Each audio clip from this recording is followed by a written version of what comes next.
Great question, Wade. And I think for everybody listening, like when it comes to like employees, because I did have an issue in the beginning of my business, and I think it comes back to like, leadership is spelled example. So like what type of example are you bringing to recruit this talent, right? Because all your employees are going to see everything you do, whether it's working on the trucks, off the trucks, what type of leader you are, and they're going to do 100% of everything you do wrong, and they're going to do 50% of everything you do right.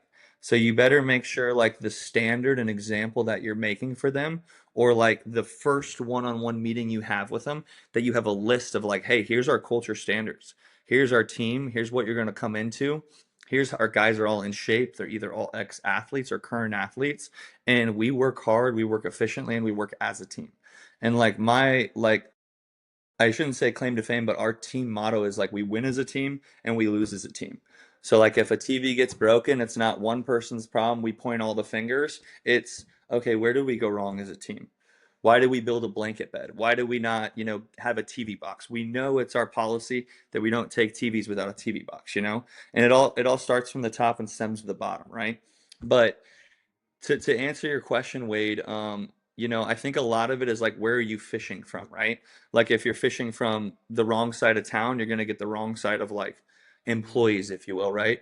And for me, I was like, okay, guys who are in shape, like to work out, where can I find these guys? And so you know what's crazy? People always make fun of me. I have 4 gym memberships. And the Wow. reason I do is because one, I want to stay fit and I want to stay in shape because that's the example of like a man that I want going into my client's house. I don't want people who are overweight, who can't lift dressers, who don't look the physical part, because nothing's like more degrading as a business when you send like a little guy and a fat guy who like, can't lift stuff. And if you are fat, get in shape. Like that's the type of owner I am, like figure it out. Hmm. But the reality of it is I started going to gyms to like find sharp young guys who were like me, who were young and ambitious. And my conversations to them were like, "Hey, brother, seen you up at the gym here. You're looking swole. Congratulations on like your success at the gym, man. Hey, I've seen you up here a lot. You look like a sharp young guy. Like, do you know anybody who's looking to like work or make extra money or like is sharp like you? Because like I own a moving business and we're like looking for high quality athletes. Like, do you know anybody like that?" And you know what the reverse psychology of that is? I'm trying to recruit this guy here, but I'm not Right. telling him I'm trying to recruit him.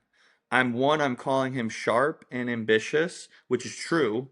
And I'm also saying, hey, do you have anybody in your circle? Because like, dude, I love what I see from you. You're the epitome of like the type of guy I look to recruit.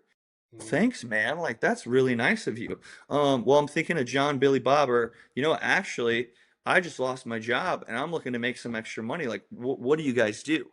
And then that's where I can come in and well, hey man, let's swap info. And most of the time, I'm wearing my brand at the gym every time because Hmm.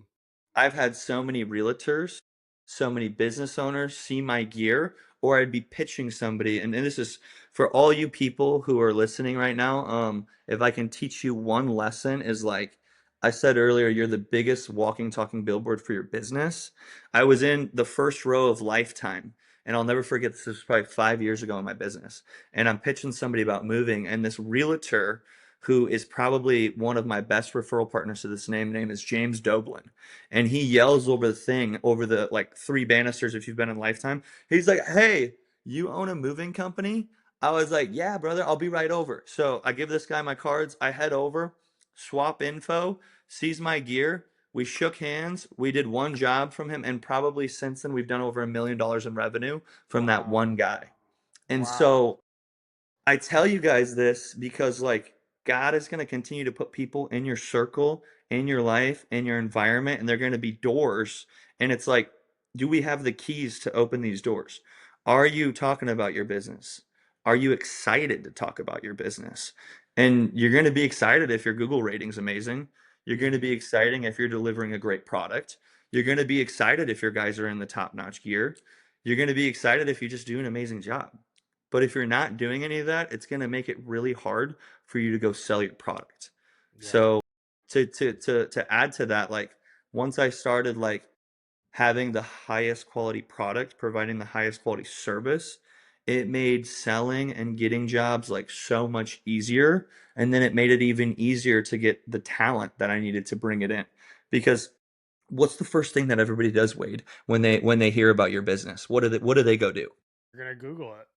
They're gonna Google it and they're Just gonna like I did see before this call. I looked you guys up, saw, looked to see what you were all about, and you never know where that $1 million customer is going to be next. It you could be don't the cashier at Publix or the grocery store that you go to. It could for be sure. the person sitting next to you at a coffee shop. It could be the person you run into, at the gym. And a teacher, maybe you have movers that are in college that or or whatever, they're taking courses and Yeah, they've got a teacher that could be their right, next $1 million partner or a neighbor. You never know. right.